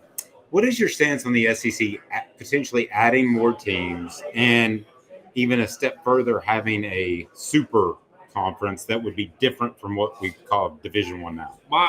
My father was a long time college football official, but he also was a long time college administrator. That was his day job. He was a Division II college president, Wingate University in North Carolina, and he used to sit on these NCAA committees 20 years ago. And he would be the D2 rep, and then it would be Father whomever from Notre Dame, and it would be Gordon Gee from Ohio State, and it would be all these presidents from all these other big schools. And my dad would come home and say, they're all going to break away one day. And so I've always in my mind. How long ago was this? 25 years. Wow. I wrote a story in ESPN the magazine. I had to go back and look it up. I wrote a story in ESPN the magazine. It was at least a decade ago. And it was about that, about one day it's all going to super conferences and maybe a super conference. And it's the history of college sports, right? For folks that don't know, the NAIA used to run everything. And the NAIA its office is still across the street from the old NCAA offices in Kansas City, because the NCAA went across the street and started their own deal because they didn't like how the NAIA was doing things. And so one day something like that is going to happen, only with football. The NCAA, no one wants to run the championships. No one wants to do all these things, but there will be some form of the NCAA. But football-wise, I think that's coming. I don't like it. I mean, I don't. What I worry about is, and I've written these stories before. I was having this conversation a minute ago. I covered motorsports forever. And what did NASCAR do? They were making so much money in the 2000s that they could make a lot of really bad decisions, and it didn't matter. Like, they didn't know they were making bad decisions. And I worked at NASCAR for a couple of years, and Brett Yormark, new commissioner of the Big 12, was one of the people in the room making the decisions. And he'll tell you, if you get too far away from your identity, you don't have an identity. And so if you make these decisions assuming that the loyalists are just going to continue to be loyalists, you better be careful, because one day you'll wake up, and if they don't recognize their sport anymore, they'll go find something else to do. And it's hard to wrap your brain around that. But, if you create a world where Tennessee and Alabama aren't playing every year, and you create a world where, the possibility of a big cross-conference game in November goes away or whatever, and now the playoffs got all this, and the season starts in the middle of August and it ends at the end of January, I don't even know what that is. Mm-hmm. Like, that doesn't like college football to me. And so that's what you got to be careful with. So that's a really long way of saying change is inevitable. If you're Greg Sankey, you have to take Texas and Oklahoma, or you get fired. I mean, if they are expressing interest, you have to take them. I get that, but you also have to recognize where do you slow down a little bit, because if you just keep making decision after decision after decision after decision, you can't assume that the old folks with the gray hair that pay for everything will stick around, right? True. Okay, so let me ask you this: if you were the czar of college football, would you have stopped it at the BCS? Would you have stopped at the 4-game playoff? Now the 12-game playoff? Obviously, you wouldn't go bigger based on what you said. Where would you have stopped? I like 8. I like a divisible number. I don't like buys. I think buys are NFL. My biggest thing is I like the NFL fine. I'm a college football guy. What I don't like is I don't like for my Saturdays to look like Sundays. If I wanted to watch Sunday football, I watch Sunday football. I don't. I watch Saturday football. And when you start talking about buys in a playoff, and you start talking about essentially wild cards, and you start talking about, a national conference that's divided down the middle, it's the NFL. Mm-hmm. And a season that starts, in August and ends in January, it's the NFL. And that's not what I want. I want Saturday football. And so that's the thing, when bowl games no longer are a thing, and it all just feeds into a playoff, that's the NFL. Yeah. And I don't want to watch the NFL. And so I don't think it's going to fully get there. At least I hope. I have all the confidence in the world, Greg Sankey. But you also have to do the things that you need to do to make sure that you survive and that you don't become the ACC. And the conversations are we even going to be here 5 years from now? And so I get it, but it's just don't forget. To me, that's the challenge. Yeah. Are there any other schools that if they came calling, you feel like Greg Sankey would have to take? I mean, I live in North Carolina. I was born in North Carolina, raised in North Carolina. There's all this noise now about North Carolina or Clemson or some of these. But at the end of the day, what I've learned is I'm in Florida State. But what I've learned is that it's about new markets. But I also know that in the SEC, there is a super, super high regard for the footprint. You add Oklahoma and Texas, you really only went about 90 miles west. That's it. Yep. It's not what the Big Ten did, which I hate so much. I get it. I know why they did it. I hate it as well. Yeah, I hate it. And everybody on the West Coast, USC and UCLA fans hate it. And so, if I'm not saying this is going to happen, but if the University of North Carolina comes calling, you got to answer that phone call. It is one of the most recognizable brands in collegiate athletics. The problem North Carolina would have is that they're used to kind of being the Alabama of their conference, or the USC or the Ohio State. Everything kind of runs through them ultimately, right? That's how they feel. And they're not going to like sitting in a room full of people that don't know anything about them. But if UNC calls, you have to return that phone call. You have to. You're adding a whole other state. You're adding a whole other market. You're adding a super high brand name. And who the second team is, I don't know. Virginia Tech, I don't know. Maybe Notre Dame. But Notre Dame's a whole other thing. That's right. Let me ask you this last thing. We're about the same age. The first Tennessee player I remember being a fan of was Johnny Jones, running back. Yeah. Who's the first Tennessee player you remember tugged at your heart? Willie Gault. Willie Gault. Willie Gault. I ran track. So I loved Willie because Willie wasn't just – Willie ran in the Olympics. Willie at one time was a world record holder. So for me, I love like Ronaldo Nehemiah and James Jett at West Virginia. I love those guys, the crossover guys. But yeah, Willie Gault was my guy. I remember watching Tennessee on a Saturday afternoon. Again, I grew up in the Carolinas, and watching Tennessee on a Saturday afternoon on the old turf, and Willie's dressed head to toe in orange, running against that green turf, and he looked like a comet. It was unbelievable. Johnny Majors is my all-time favorite Vol, always will be. But Willie was the first one I was like, look at this guy. It looked like a blur on that old tube TV. Yeah, it was a blur, right? He was my guy. Yeah. Great stuff. You got books out left and right. Yeah. Tell us about how people can follow your work. Got a new one, Welcome to the Circus of Baseball. It's about the right out of Tennessee. I got a job as a $100 a week intern for the Asheville Tourists. just over the state line over in Asheville. And I wrote a book about the summer I worked for the Astros. It was the summer in between college and when I started at ESPN. And, you know, I mean, we all have these jobs, right? $100 a week, broke, most fun I ever had, right?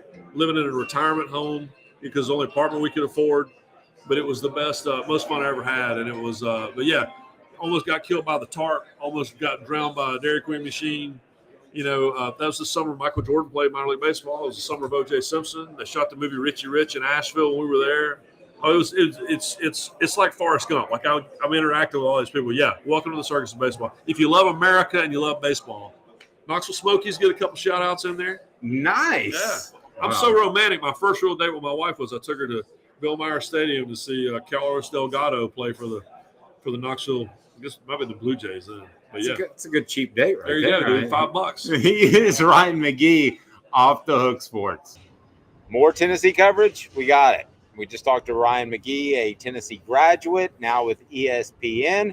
How about Braden Gall coming up next with 440 Sports? He's covered Tennessee for the Sports Animal and various other entities. Don't forget the YouTube channel. Hit the subscribe button. If you haven't liked already, do so. Set the notifications on because coming up today, we will have interviews with the players representing Tennessee. Quarterback Joe Milton, defensive lineman Amari Thomas, and also our own Jacob Warren, Tennessee tight end Josh Heupel as well. Braden Gall up next with Caleb Calhoun and Caleb Jarreau. I'm Dave Hooker, Off the Hook Sports. Joined by Braden Gall, the owner of 440 Sports, and he happens to be the host as well. All kinds of podcasts on there. And I have to be honest, I called Braden and spoke to him for probably about 100 hours over the course of a month. He was very helpful in getting Off the Hook Sports going. And a lot of things you've done, I've pretty much copied. You're tremendous. I don't mind saying it. Well, you've done a tremendous job. I appreciate the time. No, happy to be here. Talking season, you know, we got Tennessee Day coming up. So, no, happy to be here. Happy to help. And I think you're giving me way too much credit. Honestly. No, I'm not. No, I was actually at one point going to start cutting you a consultant check. But I won't turn that down. Tell us what's happening at 440 Sports for those that don't know. So we are a independent Nashville media company that hosts shows that cover everything in the Nashville market and Tennessee as a state. So we cover SEC football. We've got a show, Fringe Element, where we talk all SEC football every single episode. We've got a bunch of different Titans shows. We've got a podcast called Football and Other F Words, which covers the Tennessee Titans, Music City Audible. We've got a show called A Football Show, which is very creative. You can catch us live on the YouTube page Mondays and Thursdays. That's a Titans and SEC sort of combo show. Myself and Zach Lyons. We've got a show that covers the Nashville Predators, the Gold Standard. We've got a show that covers Nashville SC, Club and Country. We've got a media show called Lamestream Sports. We've got all kinds of stuff. If it happens in Middle Tennessee or the state of Tennessee, in the SEC or in professional sports, we sort of try to cover it. We do it all digitally. It's all on demand, and fans can come and go as they choose. And I've worked in all different types of mediums, magazines, radio, etc. But like I've had the most fun putting this project and this company together, and I think the fans have responded, sponsors have responded, and we deliver really high quality content that we call it no empty calories. It's all nutritional content. It's long form conversations. It's in-depth analysis, and we're having fun doing it. So check out all of those things I just mentioned. No, I love it. And I wanted to get because you have your finger on the pulse of the mid-state area, which I think maybe 3 years ago, hands down, was a Titans area, Tennessee Titans. They would have the majority, I would think, of the share of your audience. And then UT comes in, and they've been a presence before, but now with Josh Heupel, how does that change the dynamic of the sports world in Nashville? So the Titans, I love this question because I'm fascinated by what people are interested in. Me too. And so when I moved to Tennessee in 1997, Nashville was a Tennessee volunteer market, number one, obviously, and NASCAR. Those are the two things that the city paid attention to a lot. SEC football and NASCAR were top two. And then in the late 90s, we vote as a city to bring the Titans. We build what is now Bridgestone Arena and bring the Preds. And we decided to become a professional sports town. That happened to coincide with Tennessee kind of becoming a mess, University of Tennessee becoming a mess. The night we drove old Kiffy down is basically when that started. And so what the Titans still dominate ratings on the whole by like insane margins. But what happened is we became like an Alabama market right around 2007. I don't know how that worked out, but it was Mike Shula. The power T's started disappearing off the cars, and the script A's started showing up, and Alabama was the big draw in the market. University of Tennessee still did very well, but it was the big Alabama games that would get the biggest ratings. So we kind of became like this weird, like, I think there's a lot of bandwagon fans that just sort of started showing their A's a little bit more around town. And this past year, all this rambling to get to, the Titans pull about 22s, 23s in our market, which is about 250,000 people, which is about a third of the market, a little less than a third of the market. They would win the top 16 or 17 now, most watched sporting events in the city would be Tennessee Titans games. Last year, the two highest rated sporting events in the city was Tennessee Bama and Tennessee Georgia. Wow. Those were the high. So it still is a Tennessee Titans market, but Tennessee Volunteers football has now become because Josh Heupel's offense is entertaining, because they're competitive. And again, we haven't seen it sustained for 10 years, but in this one season, it's been, they kind of jumped back into the fray, and college football as a whole was elevated. So a lot more games in the 12s, 13s, 15s, 18s ratings points wise. People are watching the Iron Bowl at a high level. People are watching Georgia, Florida at a high level.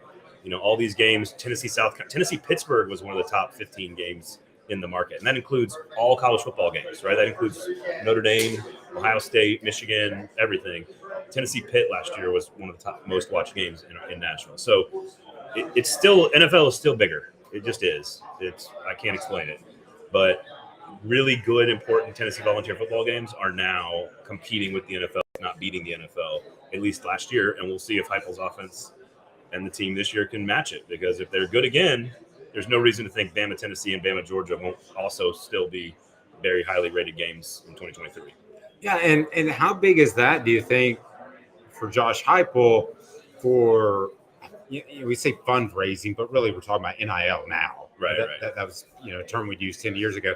But we're talking about NIL that could potentially come from the mid-state area and recruiting as the area continues to grow in population size. It used to be 100 people per day were moving to Nashville from about 05 to like 2015. It was 100 people per day moving to Nashville. That's only going to up the chance at recruits, right? At increasing the recruiting population. The move south into the Sun Belt's been well documented from Pennsylvania and Ohio and California now. But we're down to about 40 people a day, but we're still bringing in 40 people a day into the city of Nashville, which is only going to increase the recruiting base in general in the city. And then Josh Heupel staying good and relevant. That's where your dollars come in for NIL and the money goes up. What I always say, though, to people, and I'm shocked. I've had a lot of arguments with like Kentucky folks over this. Excuse me. Tennessee's recruiting base, the 6-hour radius around Knoxville, which is largely the number one indicator of where a player is going to go.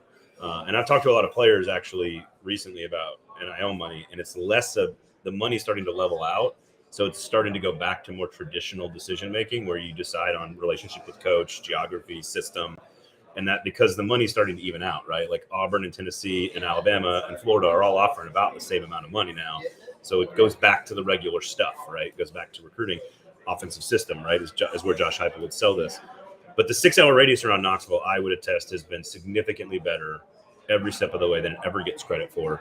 You can get almost to Richmond, Virginia, Valdosta, Georgia, almost Jackson, Mississippi, Ohio, West Virginia. You can get all of North Carolina, all of North Georgia, and all of that population has moved down into that. So that radius, which was underrated in 1998, let's say, is even more underrated now because it's even stronger and deeper. When I was in high school in 99, I played ball in Nashville. There were 5 Power 5 prospects in the mid-state area. Now there are 35 that signed. The 35th guy now gets a Mississippi State offer. And I was the 35th guy in 1999, and I got a Tennessee Tech offer. that's the difference in the growth of the recruiting base, and I think it's still going up. Like we're still flying high, and that includes Huntsville, that includes Kentucky, that includes all the areas that are within 6 hours of Knoxville. I think it's a great recruiting base, and it's not as good as Georgia's. Like Georgia has a better recruiting base, Florida has a better recruiting base, but it's still way better than 90% of college football teams, and I think that's slept on a lot in the conversation about Tennessee's ability to land top 15 classes. Well, and I think you would agree, too, that right now it's a bit of a cosmopolitan town in terms of people moving in. But if Josh Heupel's able to have success, sustain success, you can make it a Tennessee town.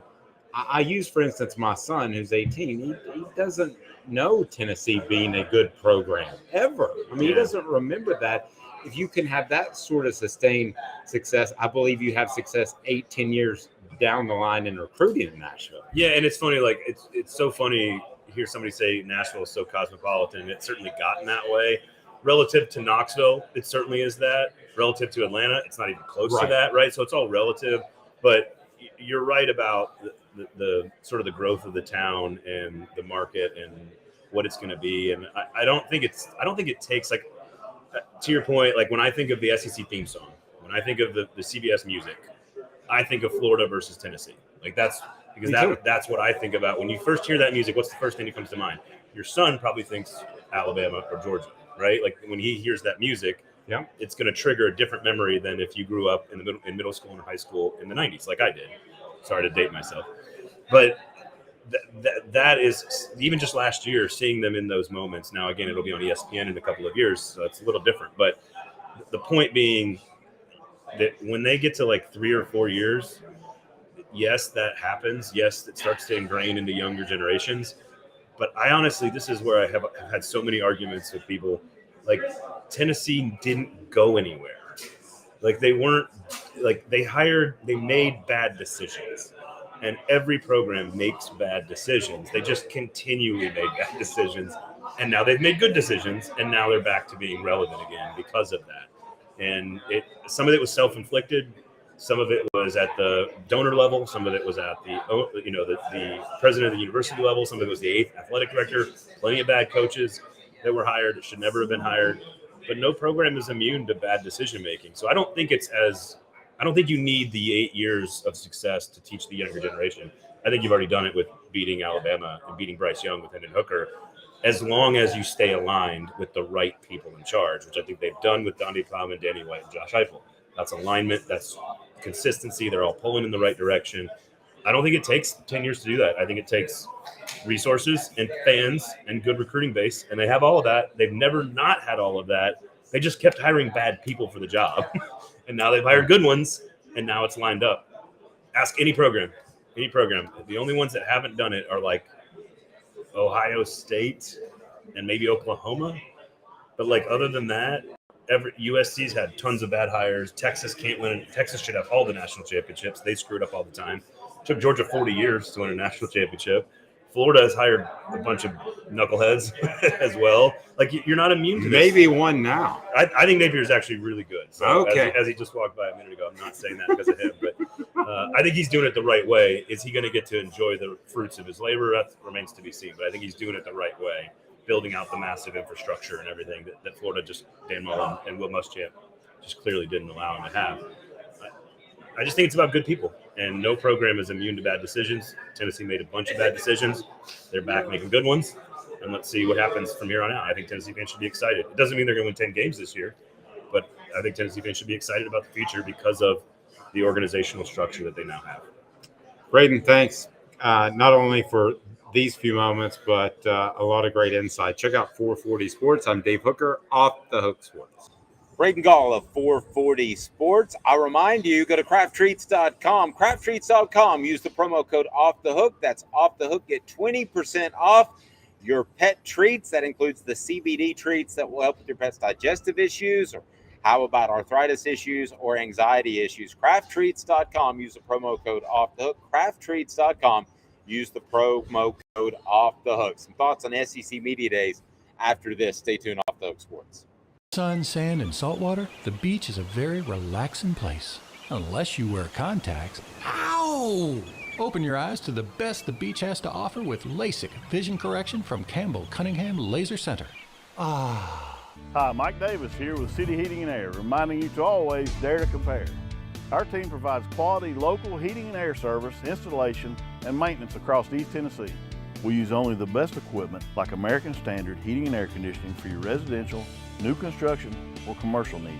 Honesty, dependability, and customer satisfaction have been the cornerstones of our business since 1961. City Heat and Air. Dare to compare.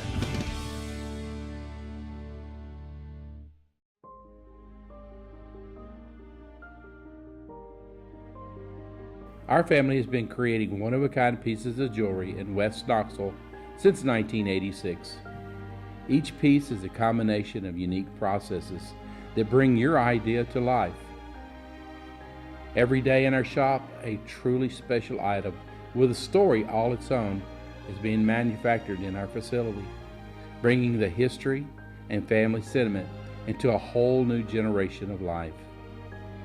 We're grateful that you chose us to be Knoxville's best jeweler, a title that we value and respect. Because to me, being a jeweler and owning a jewelry store are not the same thing.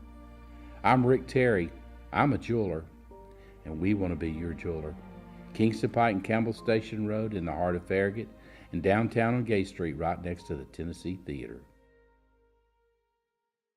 When you want a hard cider that's easy to enjoy, one that's crafted to perfection, you need Tennessee Cider Company.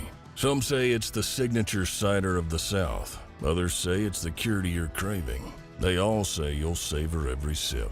With a selection of ciders free to sample, all it takes is one taste. Visit tncidercompany.com for more information, as well as to shop our ciders and merchandise online. Thirsty yet? Doors open at 10 a.m.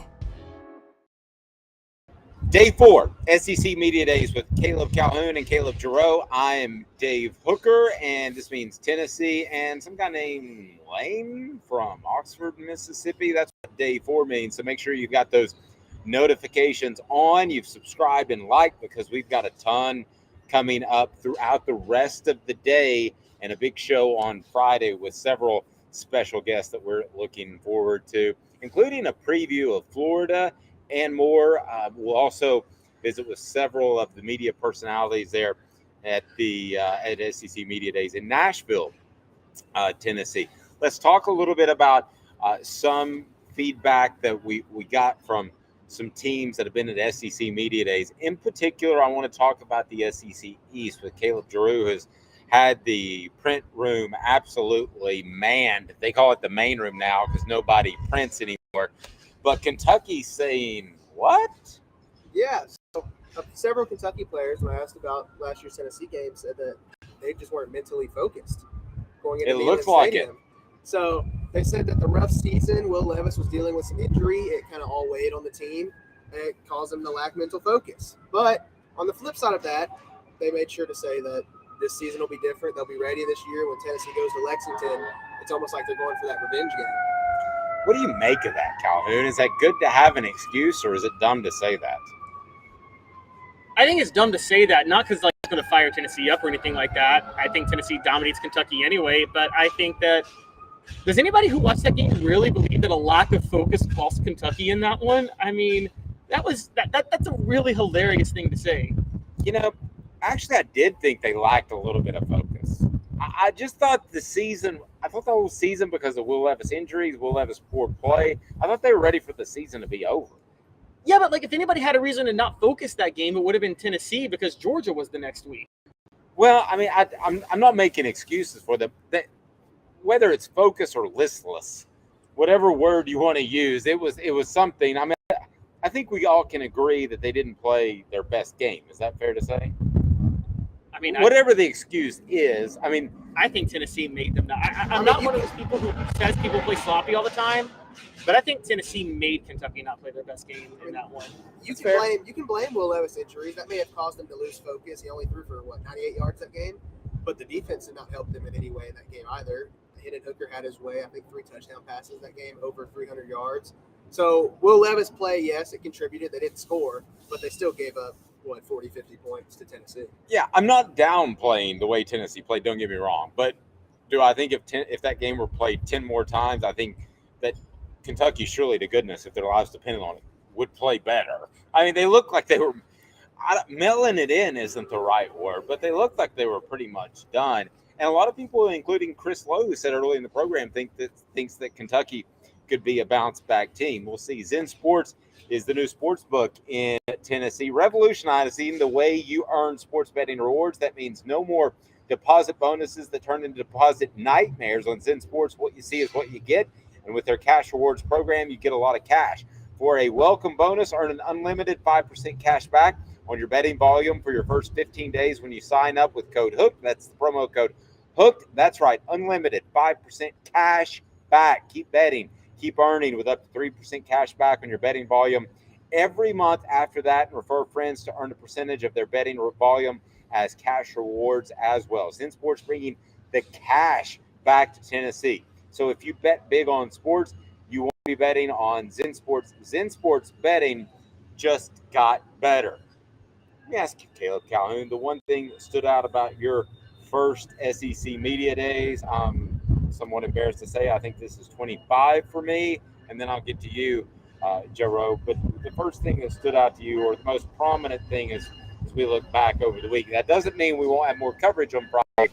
Several interviews didn't make the cut of our first 4 days. But your thoughts, what do you take away from SEC Media Days? Nashville's got to update their infrastructure, man. They're building way too fast, and it was way too hard to get to the Grand Hyatt for an event. That's fair. Jarreau, what do you take away? He did take mine. I was going to say maybe not schedule the concert outside in the evening in Nashville with the weather. Last night, the Midland concert got rained out. Fan Fest. I'm sure Tennessee fans who were in Nashville were looking forward to that. That got rained out as well. SEC Nation had to move inside. So I feel like maybe the SEC needs to learn how to control the weather and make next year a little better. Yeah, based off some early mornings, I think some SEC media members need to maybe learn how to control their consumption of alcohol the night before. It was a rough couple of mornings for some of the media members. I did notice that. No one here, but a couple were struggling early in the morning. So a Friday, just a monstrous show as well. We'll have a ton of interviews from SEC Media Days. We certainly thank everyone that made it possible for us to be here in Nashville, and it'll be Dallas next time. But I tell you what, it's been quite the week. SEC Media Days. Yes, Caleb Calhoun, what were you saying? Oh, no, I was going to say that before we get out of here, Jarreau wanted to bring up something I saw about Florida and Neyland Stadium and the swamp and what was said. Yeah, so Florida wide receiver Ricky Purcell told a little story today during his breakout session. He said when he came out of the huddle for the first play at Neyland Stadium, he just busted out laughing. He just couldn't hold it in. He had no idea that Neyland Stadium would be that loud. He said it compared to the swamp, but make sure to note that nothing is better than the swamp, but that Tennessee fans caught him completely off guard with the noise that night. Because if you think about it, a lot of these players haven't played in Neyland in full capacity because it was in the swamp in 21, and then 20, it was 50% capacity. So it's a very quiet stadium. It's a great point. We'll see if Tennessee can enjoy that home crowd environment against Georgia. I think Chris Lowe brought up a great point. He said he thought that Tennessee needed to beat one of the big three last year for the 2022 season to be considered a success. That's Florida, Alabama, and Georgia. They beat two of those. If they do so again this year, that would be incredible. If they can beat all three, probably playing for a national title. For the Calebs,